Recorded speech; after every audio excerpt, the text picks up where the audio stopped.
Welcome to Small Business, Big Network, the podcast for small business owners who want big results from their networking. I'm Liz Drury, a freelance voiceover artist who knows that if you're not working, then networking could help. My guest on the podcast today is voiceover artist Paul Rose, who, alongside his voiceover business, also helps other business people with presentation skills and nailing that all-important elevator pitch. If that's something that you'd like help with, then details of how to get in touch with Paul will be in the show notes. So, hi Paul, thanks very much for joining me on the podcast today. Pleasure, great to be here. Now, Paul, you and I have met through networking, so I know it's something that you do for your business, but how long have you been doing networking and what made you start in the first place? Oh, that's a three-pronged question, if you will. Networking for me actually started way back, I'd say about 2002, but I was working in a different field at the time. I was actually working in promotional merchandise. My boss was a very active member of his local BNI chapter. For those people not familiar with how BNI works, it's a weekly meeting, but if you're not able to actually make it, you do need to send in a sub. You have to maintain some visibility in the network at all times. So he couldn't make a meeting, asked if I would go along and sub, and I really enjoyed it. And it got to a point where I was subbing so often that I think eventually the chapter forgot that he was the member and I was the sub. So I just said, look, why don't you just let me take this over, which he did.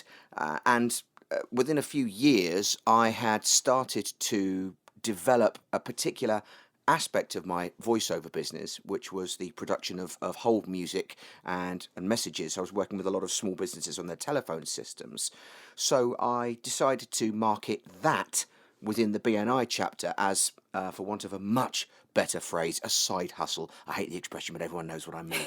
So I marketed that and I got a lot of inquiries very quickly. So it got to a point when I told myself, should I ever go full-time voiceover, which was still 7 years into the future, that networking would form a vital part of my marketing strategy.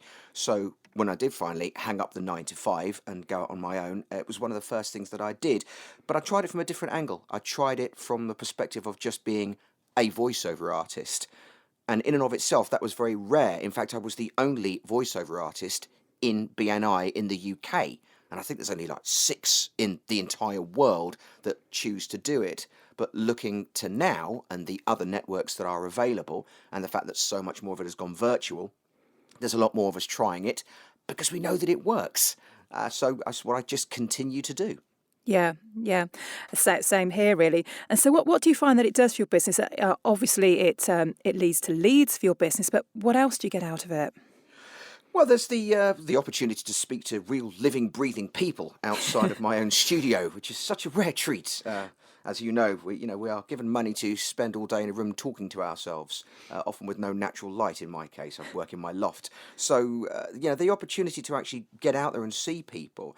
But these people are your sales force. And these are the people that recognise that it's really not that often that someone is going to say, I need a voiceover. So they have to be a little bit more creative in their thinking, but they might very well phone up one of their clients and hear that their telephone greeting is just horrible and can say, look, I know someone that can actually make that sound so much better for you. And these people haven't thought about it. So it's about creating opportunities where people didn't think they existed before. It's very easy to get into the whole networking realm and try and be reactive, wait for the inquiries to come to you.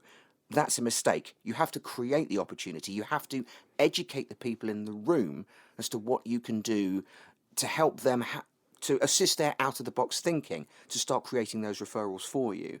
So they are my sales force, and I don't have to pay them anything until such time as they get me some work. And even then, it's just a thank you. They were a sales force that work on no commission. They are the cheapest form of labour that you could hope for, but you have to reward them and compensate them, if you will, by finding them work too. It works both ways. If you get that balance just right, it can work wonders for you. Exactly. I think what goes around comes around, doesn't it?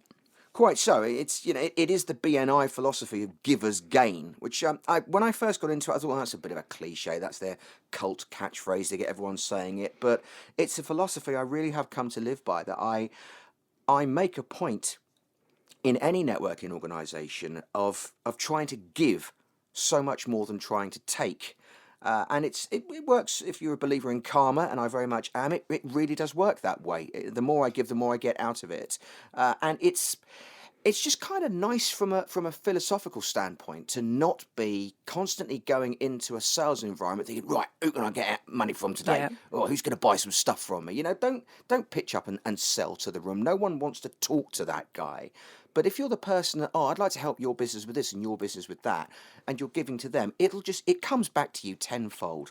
It's just a nicer way to think. Yeah, absolutely. Now, I know that within BNI, you can only have one person from each kind of industry in the room, but there are other networks where that's not the case. And in fact, you and I have been in the same networking room at the same time. Indeed. And I think some people think, that's a bad thing if there's another one of me in the room. What would you say to those people? Does depend on the industry. Certainly, if you talk about voiceover, I would, even when I was in BNI, if a female voiceover artist, if you had applied to my chapter, I would have welcomed you with open arms, because how often are you going to be looking at a project where they require a male voiceover? Yep. And go, right, I know someone. I've passed so much work to female voiceovers, not because I'm bitterly told, well, they really don't want you. Have you got anyone else? They're looking for a lady. And I go, hey, I know someone. Here you go. This person will be great for you. Not just by virtue of the fact that you know them and they're female. They still have to be right for the job, which is why I'm sure, like you, I've got a library of fellow voiceovers that I know are right for particular things. Yes. And I'm happy to put them forward. And I'd like to think that my recommendation carries some weight. So there's certainly no issue there. But looking at other industries, people swap stories. There are some industries where if two people competing are in the same room, then sparks fly in a very negative way. And it's horrible. I used to work in recruitment.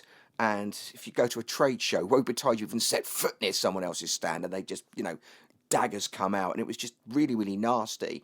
And then I started working in promotional merchandise where, again, we're all competitors, but we're all friends. And we'll get on. We just recognise it's a very, very, very large pie. We can all enjoy a slice of it. There's no need to be nasty and vitriolic and try and slag each other off to try and rise to the top. It's just not how business works. You're better off comparing and sharing stories and helping each other. Yeah. I've been to one 4N meeting. I think there were 5 utility warehouse distributors in the room.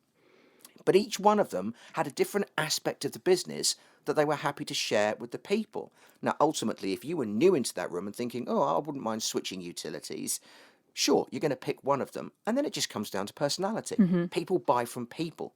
So ultimately, I've no issue with people sharing. I know 4N really do make a point of saying not only do people from the same industry share the network, but they're encouraged to do so. Yeah. I think that's great.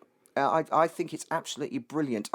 I do see the value in locking people out, but I also think that could be perceived by many as a marketing strategy. You come to a fantastic meeting and you're being told, look, if you don't buy this seat, someone else will. It's kind of a way to get you to sign up nice and quickly. Whereas the 4N way is just a little bit more laid back, a little bit more gentle to say, what did you think? Would you like to be a part of it? I can see you doing well here. But I think it's also very, very important that you have someone within the network who takes a look at your business and every once in a while thinks, this is not for you. This won't work for you. And has the guts to say so. Yeah. Because too many networking organisations will say, well, we don't take just anyone. No, as long as your check clears, yes, they will take you. That's not how it should be done. They should be thinking, you know what? I don't think that you're going to be able to bring enough to the table. I don't think enough people are going to get what you do. Because let's face it, there are some people out there who've got some very, very weird and wonderful jobs. But from a business networking perspective, you think, but I don't get it. How am I supposed to share what you do? Which is probably something we're going to come on to talk about, how to present a business better. But I think that they need to be honest. They need to say, this won't work. And that's a very, very small percentage of the business world for whom networking won't work. But they are out there, and I think it's important to acknowledge them. Yeah.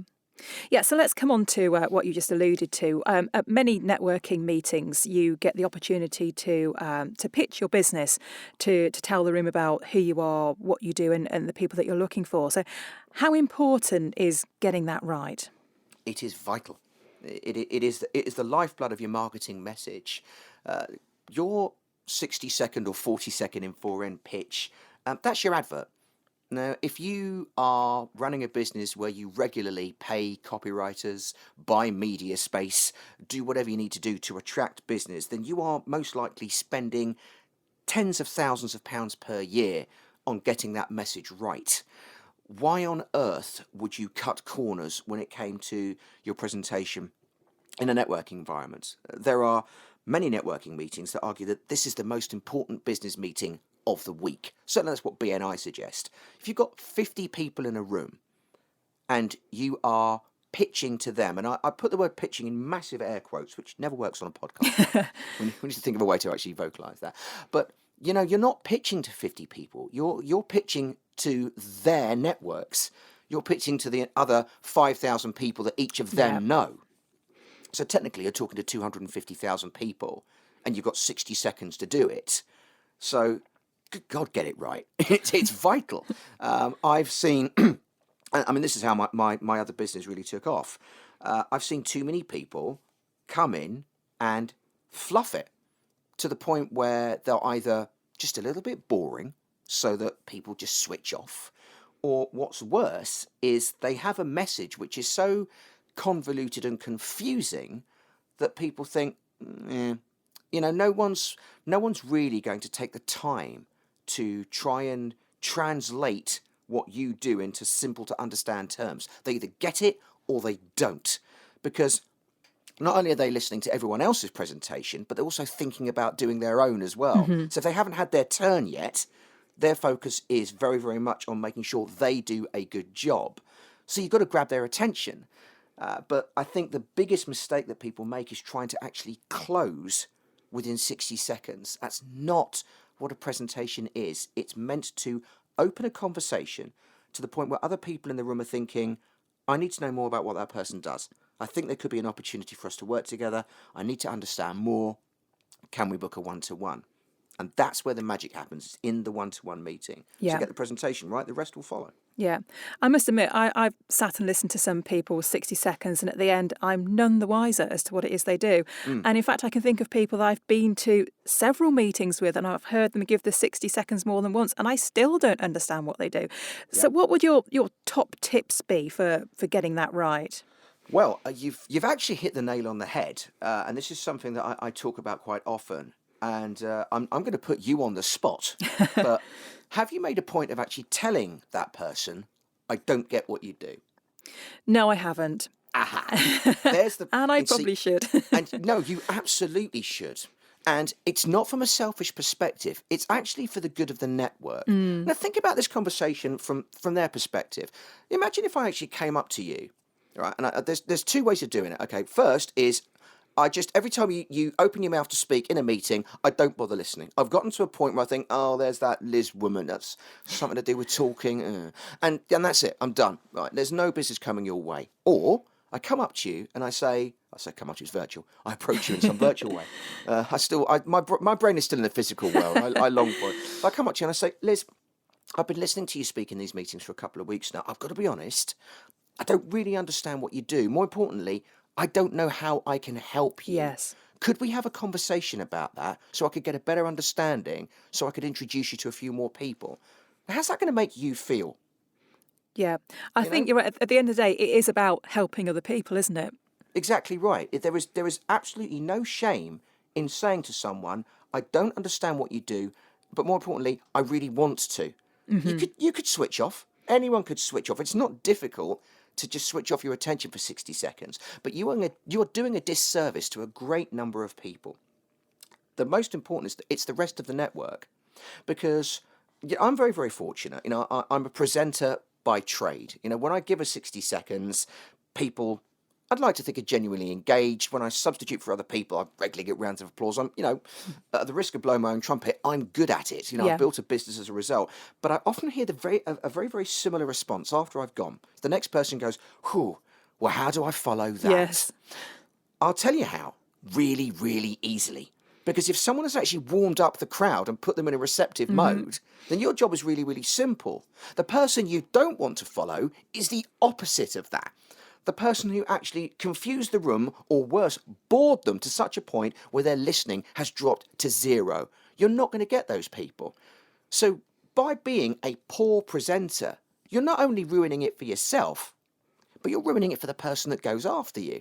And that's actually going to make the whole energy of the meeting drop. Now, what if you were a visitor? What if you were coming to that meeting for the first time? Someone has said, hey, come to a 4N meeting. It's lots of fun. You get to meet loads of people. Great opportunity for you to do business. And yet they come along and it's just a bit flat. Because no one said anything to that one person who, with just a little bit of education, a little bit of training, could become so much more energized and energizing as a result that visitors join. And when visitors join, they bring more business into the room. The network grows. Without new lifeblood coming into a network, it plateaus. And then it starts to atrophy. You've got to have new people coming in. And if you've got a boring meeting with people who don't know how to present or just doing a poor job of it, then ultimately your chapter will disappear. I've seen it happen. And it's such a tragedy because all you have to do is say to that one person, I'd like to see if I can help you, or I know someone that can. You should tell them. So let's go to the other end of the spectrum now. What are some of the best pitches that you've heard? Oh, so many. It's really, really difficult to try and highlight any one individual. I do think there are certain people that when they just try doing things a little bit different, when they try challenging the status quo, that people think, oh, that stays in the memory. I think comedy always works incredibly well. I think that if you can actually bring something in there. There's one guy from my BNI chapter, always brings a guitar. Always brings a guitar, unless he chooses to strip. And he did do that once.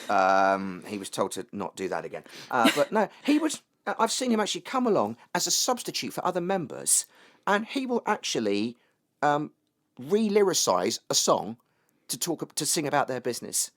He stood in for me once, and he actually did a version of Seal's "Kiss from a Rose." It's brilliant. The fact is, he's a sub. Yeah. You know, he's not a member. He's coming in there, but you're going to remember him. And every time I say, what was he singing about? Now, the danger is if you become too gimmicky, people might start to actually forget what you're actually about. Yeah. So you've got to find that balance between the two. I just think if you keep it simple enough that people understand it, but there's a trick. And it's really, really, really simple. And you have to be a little bit cynical, but it works every time. Nobody cares what you do. That's what you have to remember. Nobody cares what you do, and nobody's listening out for that. What they are listening out for is what you could do for them. Yes. So if you're in a position to actually say, I can make you more money, that's what so many people do. Utility warehouse, I can save you money on your bills. Yeah. It's coming to go, I've got access to some of the best tariffs. What? No, I can save you money. Oh, now you got my attention. Yes. What's all that about? It's about, in the case of a voiceover, I could actually increase your company's turnover by 12% without doing anything at all. Now, would you like to know how to do that? Because I certainly would. If someone said, I can actually make your company 12% more turnover in the next year and you have to do nothing at all, someone's going to want to know what I'm talking about. Yeah. So it's... So I hate to say what's the best pitch I ever heard. That one, because I wrote it. But it was true. It's speaking to their purse. It's speaking to their motivation. The important thing is that you have to recognize that if you are regularly attending the same meeting, which would be the case in BNI, obviously before N you go to different meetings, you fly around, you try different things, and you make one your home and try different things. It's important to recognize that there are different values within the room.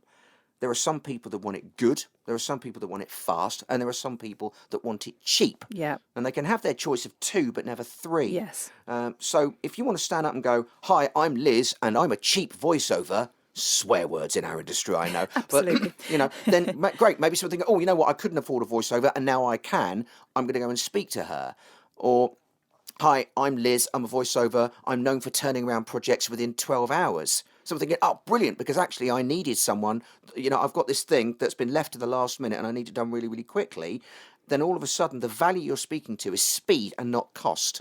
So it's very, very important to ensure that you have different pitches for each one of those three things. Sometimes be good, sometimes be fast, sometimes be cheap, or a combination of two, but never try and be a combination of three, because then you're giving them too much information and it'll backfire. They won't know what you're talking about. They won't know where to pigeonhole you. And that's what people want to do. They want to pigeonhole you. So, find the square hole and be the square peg. So I know that one part of your business, Paul, is helping other people to get their pitch right. So what is it that you can do for people? Well, in the first instance, we take a look at how they're pitching at the moment and look at the, for want of a much better word, mistakes that they're making. They tend to fall into the same realm. Either they're listing too many things at once, so saying, I could do this and this and this and this and this, in which case people are switching off. Perhaps their delivery could use a little bit of work. So there are two aspects to look at. One is the content in and of itself, and the other is the delivery. Some people are just not natural public speakers. But it's important to bear in mind that that's actually not as big a barrier as people might think it is. Now, in the case of someone like you and I, of course, it's massive. If we come into him and go, hello, I do talking for a living, then maybe not. And that's not so good. So obviously our voice is our brand. But if you're an accountant, I don't need you to be a good public speaker. My accountant is not particularly good at public speaking. He has a go, but he's not great. But good Lord, he saves me a lot in tax every year, legally. I want to point that out. I don't have an offshore account. But the point is that he's very good at what he does. So I don't need him to be a good public speaker. I need him to be a good accountant. And I need him to communicate that. So very often, let's take the example of accountants. I think it's a good way to go, that they'll come in and say, well, I can do this, or I can help you look at this and help you look at that. And I can help. They use those words. Now take a look at my accountant, who week in, week out would come into the BNI meeting and he would say, I've been working with client X, his tax bill was going to be this, and now, thanks to us, it's going to be this, and it's say £30,000 less. Now all of a sudden, I don't care how you did it, Yeah. but there's only one question in my mind, could you do it for me? Yes. And then you have that meeting, find out that yes, he can. And, I'd love a £30,000 tax bill. It means my business is doing incredibly well. Not quite there yet. But that's what he does for me. On a yearly basis, he saves me a fortune in tax. I don't need the ins and outs of it. But you get some accountants who come into a room and they go into exquisite detail about the relationship they've got with the HMRC. And the bottom line is, nobody cares. They really don't care. So what I do is I get right to the heart of what it is they can do for the people in the room and get rid of the noise. There's so much noise. Now, what's interesting is that when you start working on the content and you start crystallizing a message that they could deliver, not necessarily in 40 seconds, you could do it in 10, which is what I teach in my workshops. I teach people you can actually get a good message in 8 seconds if you do it right. Then if you had come to me with issues surrounding your confidence in public speaking, those tend to start to ebb away, because all of a sudden, rather than being terrified of standing in front of people, you are excited about this brand new message that you are desperate to share with people. I do this thing and it's amazing and I want to tell you all about it. And you see this palpable change in people. In an hour, by the way. I can work with people within a 1 hour coaching session, or if I do group work, we do a 2/3. The last hour is open networking, where people actually work together. And what I found is so powerful about that is that it's not me helping to create the content, it's other people in the room who might have quietly been sitting there thinking, I don't get what you do, much like we talked about at the beginning of this chat, but has never had the confidence to say anything about it. And I create this safe space. We could say, why don't you go and tell them that you don't get it? And they do. And all of a sudden, this veil is lifted, this fog goes away, because they can start working together. to understand how to deliver a message that people understand. And I have seen people, Liz, come into my workshop, and at the start we say, right, tell us what you're all about. And they're holding the back of a chair, they're looking at their shoes, and the one message that they're clearly delivering is, I just cannot wait for this 60 seconds to be over. I hate this, I hate this, I hate this, I hate this. Please let me die. And they're putting that out there. You can feel it. And then a couple of hours later, they are literally glowing. You can see it. They are so excited. They can't sleep that night because their meeting is the next morning and they just want to get in there and they're buzzing. And that's kind of why I do this, because being a part of that change, it's very, very rewarding. You know, it gets me buzzing to recognise that you've actually been a part of that, to help people, to give back in that regard.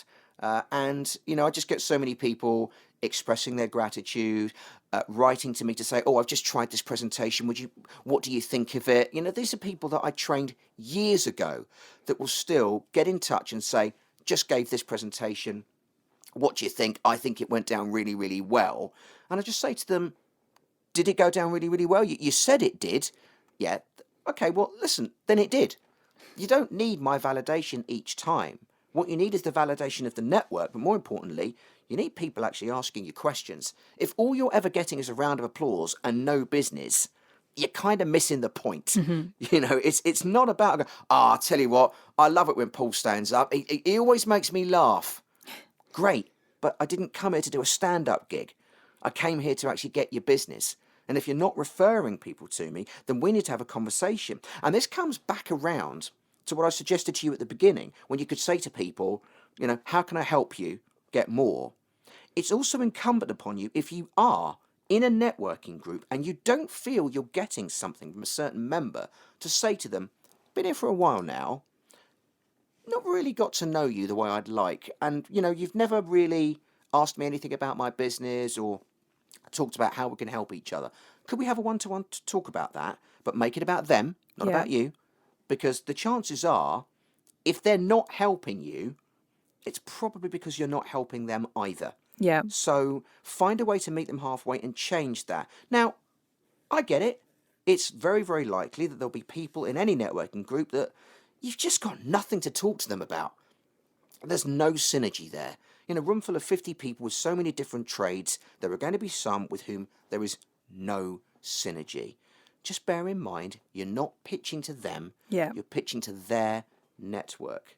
They have to understand what it is you do and what, because certainly within BNI, excuse me, within BNI, people are essentially graded on how many referrals they can bring into the group.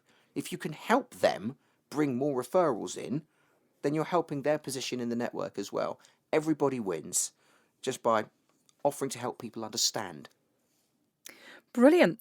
So, Paul, if people, any of our listeners would like some help with nailing their pitch, how can people get in touch with you? So many ways. The easiest way is going to be via email.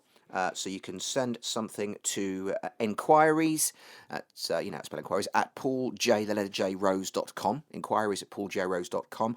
I do have a dedicated website for presenting skills. It's called my8seconds.com. That's my and then the number 8seconds.com, where you can find out about one-to-one coaching or workshops. I deliver workshops into corporations, or into entire networking chapters. Sometimes a BNI chapter will put one of my workshops on as a benefit to their members so they can all grow collectively. And those are always a lot of fun because they all know each other already, but it's so interesting that within a 2-hour period, people will talk about a particular aspect of their business, and you'll see certain people's eyes light up and their eyebrows raise. And I'll always say, quick show of hands, how many people knew that they did that?